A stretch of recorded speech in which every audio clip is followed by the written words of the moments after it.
Macbeth.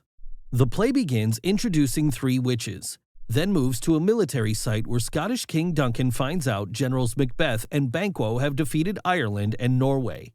As Macbeth and Banquo cross a field, they come across the witches. They prophesied that Macbeth would become Scottish nobility of Cawdor and soon King of Scotland.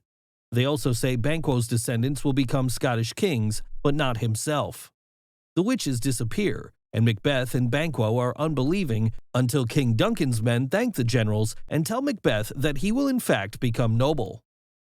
Macbeth is intrigued by the rest of the prophecy and visits King Duncan, who then plans a trip to Iverness, Macbeth's castle. Macbeth writes to his wife Lady Macbeth about their plans. Lady Macbeth really wants Macbeth to be king and wants Macbeth to kill King Duncan to get it. Lady Macbeth makes plans for Macbeth to kill King Duncan that night, despite Macbeth's objections. Macbeth gets Duncan's guards drunk and then stabs Duncan in his sleep, despite getting a vision of a bloody dagger that made him nervous. After killing Duncan, Macbeth kills the guards as well. The next day, he becomes king.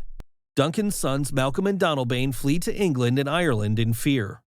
Macbeth then hires killers to murder Banquo and his son in fear that the witch's prophecy will come true. Banquo gets killed, but his son Fleance escapes. This angers Macbeth. Macbeth is at a feast that night when Banquo's ghost visits him. Macbeth reacts fearfully and startles the Scottish nobility at the dinner, and they begin to question him as king. Scared, Macbeth visits the witches, who tell him to beware of Macduff and give him a second prophecy. Macbeth finds out Macduff has left to England to join Malcolm. He orders that his castle be seized and his wife and kids be murdered. In response, Macduff vows revenge. Prince Malcolm has raised an army and Macduff joined forces to challenge Macbeth. The Scottish nobility support the challenge as Macbeth has acted as a tyrannical king. At the same time, Macbeth finds out Lady Macbeth has killed herself and he becomes depressed but still committed to defending himself in Dunsinane. As Macduff prepares to fight, he realizes the opposing army has weapons cut from Birnam wood, fulfilling half of the witch's second prophecy.